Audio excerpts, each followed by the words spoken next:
Deloitte as a cyber risk practitioner. Today, I'm going to talk to you about ethics in cybersecurity. First, I want to go over the agenda, just give you an overview of cybersecurity and ethics in general, and then how it relates to cybersecurity. Following that, a definition of it so that we are working from the same baseline. There are many different definitions of ethics, and we want to make sure that for the purposes of this presentation, we are all using the same one.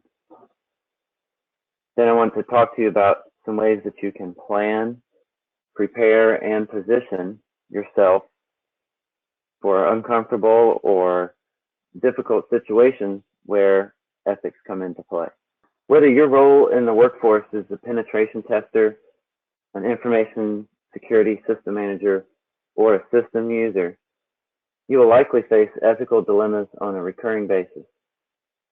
How are you prepared to handle this kind of situation?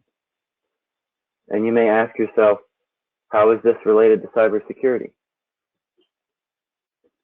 Cybersecurity practitioners have diverse backgrounds that include computer and data science, engineering, law and policy, mathematics, philosophy, forensics, and others. Each practitioner will have a different perspective on what ethics means, and without a baseline, the industry places a significant burden on the individual to make the best decision in a given situation. In this webinar, we will explore an ethical framework to assist you in making decisions related to ethical issues you may encounter through your work as a cybersecurity practitioner. We're going to talk about ways to plan for anticipated situations, prepare for unforeseen situations, and then how to position yourself for making decisions without compromising your integrity. What is the first thing most people do to find an answer for something? Go to a search engine, right? And if I type in the search string cybersecurity ethics in a Google search, the top hit contains the quote here. Whether we agree with the search engine results, it is important to at least acknowledge them and recognize that many people will use this as their primary method of education. If we want to understand or influence others, it is beneficial to see things from their perspective, even if we disagree with it or think we have a better approach. Here we have ethics, moral principles that govern a person's behavior. It is a critical part of any sound cybersecurity defense strategy. You might hear the term defense in depth. It's been around for a few years. This is part of a defense in depth strategy. As we all know, humans are usually the weakest link in any security solution. And if we are not properly training and educating the humans, then we're leaving the weakest link vulnerable. What does it mean to be an ethical cybersecurity practitioner? Ethics are influenced by people's values, their background, and personal beliefs. While some values may be universal, such as do no harm, that does not mean that all values are ordered the same or given the same significance in all cultures and countries. Although ethics are subjective to a certain extent, standardizing the training and discussion on the topic will enhance the practiced ethics in cybersecurity and ultimately the cybersecurity defense strategy. As we talk about planning, there are common situations and circumstances that lead to ethical dilemmas that can be learned and researched to help create a plan. As we look to prepare, we can include general ethical principles, professional responsibilities, and leadership principles. And to help us position, we consider the various perspectives and alternative actions to make a decision that will lead to the most beneficial outcome. Let's talk about planning. The occurrence of many ethical issues are widely known and can be anticipated. The cybersecurity practitioner should be aware of these and have a plan for how to handle them. This doesn't mean that for every situation you can know what you may encounter. However, history can teach us that there are several situations that occur frequently or are industry specific, and we can take note of those to better ourselves as cybersecurity practitioners. Here's a common topic that you can plan for. When you encounter controlled information throughout the course of your work, there are several points of consideration here. Most of this information will be governed by law or policy, but if it is not clearly marked or you are uncertain, you should have a plan on how to handle the situation. Many of us are well acquainted with PII, PHI, and how to handle these. PII can range from very sensitive information, such as your national identifier in the US. This is a social security number.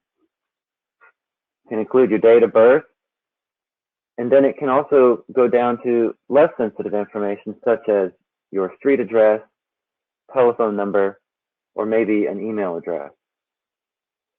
And then for PHI, this can range from what kind of prescriptions you may have, what procedures have been completed, and general health conditions, as well as your primary care provider and other health details. These are heavily governed by law. Here in the United States, we have the HIPAA, high-tech laws, as well as some public law that governs the use of PII. These are easy to learn about and educate yourself so that you can understand how to handle these if you encounter them through the course of your work. Proprietary information is not always legally protected.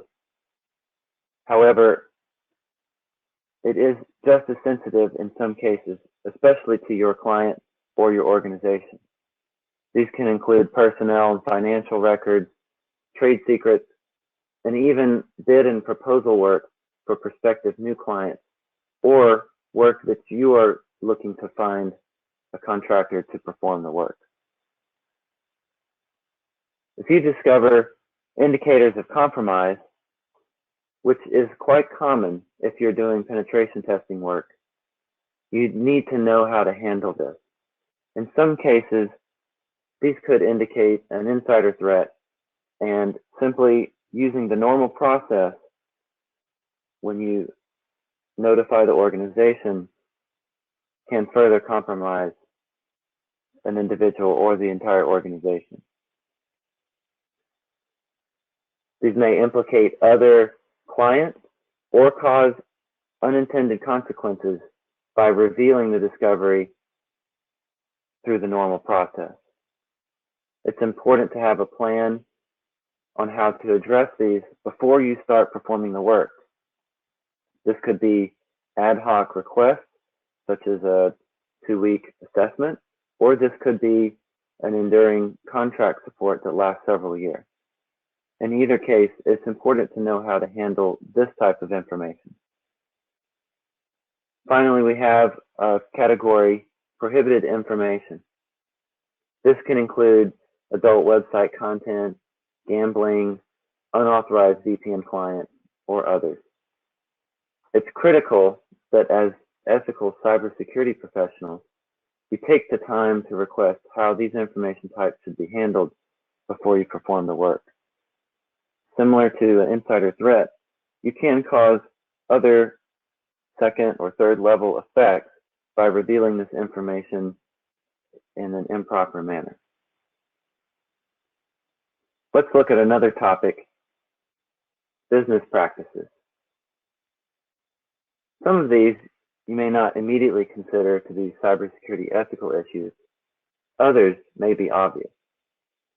You should have a plan for each one of these top-level categories, especially the listed examples. Let's talk through the reasons why these are critical. Account sharing is typically a prohibited practice in any organization.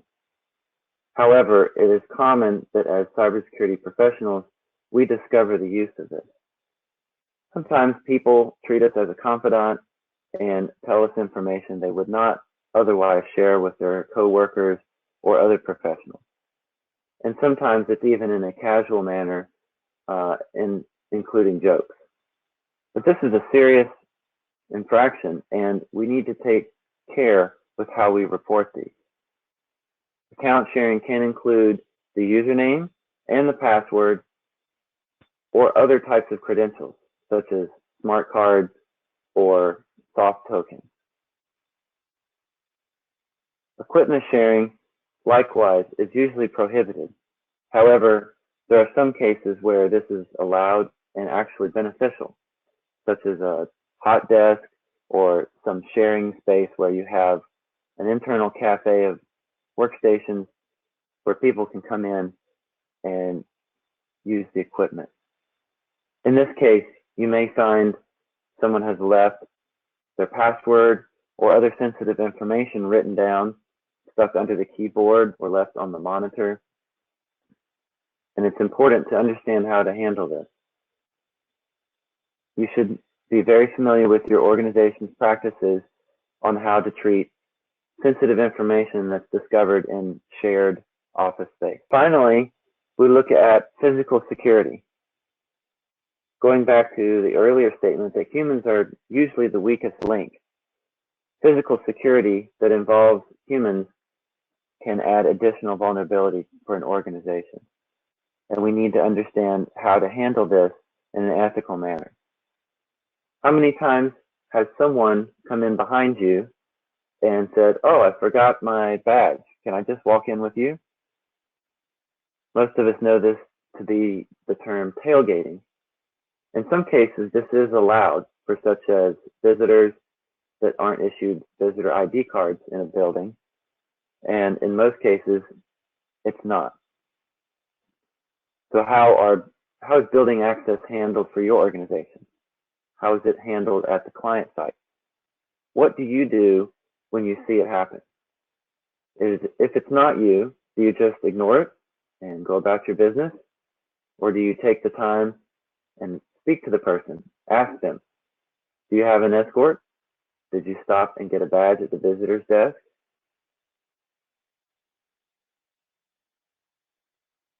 Now that we've talked about how to plan and which situations we need to plan for, let's talk about how to prepare.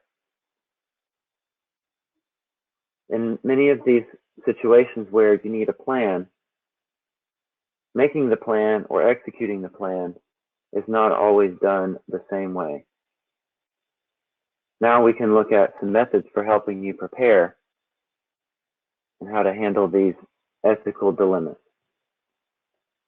Having an open mind can often lead you to the best decision in a complex ethical dilemma. As I mentioned earlier, some of ethics is subjective in nature. And the reason why training such as this is important is to provide awareness so that we can all start from the same baseline and have a fundamental understanding of what issues can cause ethical dilemmas and how you can handle those. One way to prepare for ethical situations that develop from discovering controlled information is through the rules of engagement. This is a document used for any kind of assessment that clearly defines how certain situations will be handled by the assessors and the organization being assessed.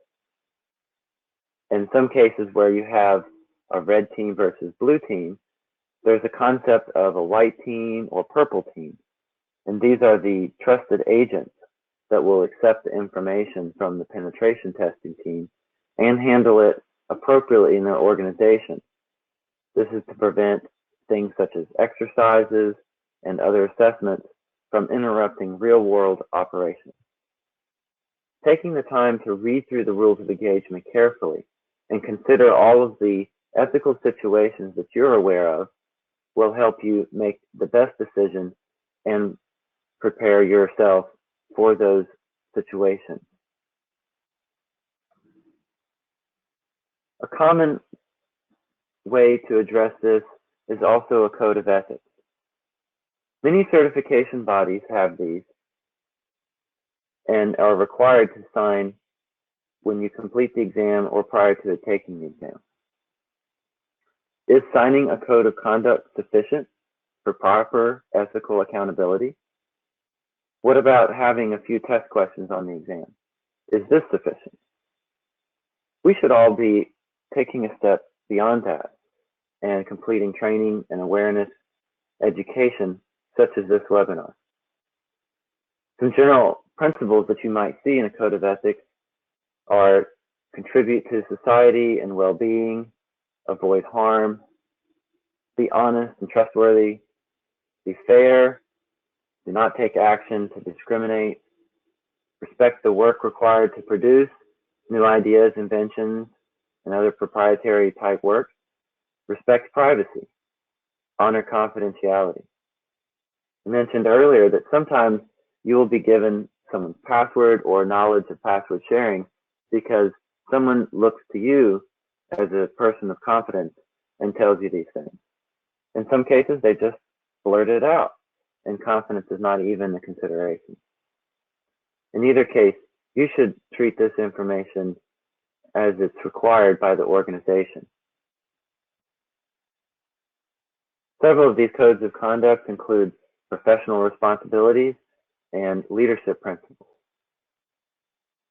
In some cases, especially for government agencies, your client may already have a plan in place, including additional required training for you to complete prior to performing any work or gaining access to the system.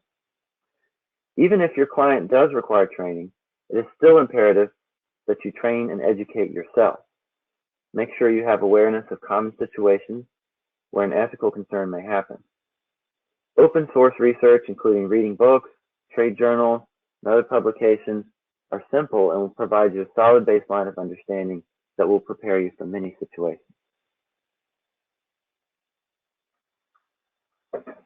Now that we've looked at ways to prepare, let's talk about how to position yourself for making decisions without compromising your integrity. Integrity is the foundation of many organizations, especially those who are providing people services to their clients. When you do not have a physical product, people are the most important, and maintaining integrity is often the most important trait for your people. As we're thinking about how to maintain integrity, we should consider alternatives. Advice given earlier in this webinar was to maintain an open mind. When you put yourself in the other person's perspective, then you're able to understand their position better and then take action which makes sense for that situation. What kind of alternatives should we consider? Which alternative best protects the moral rights of individuals or the organizations?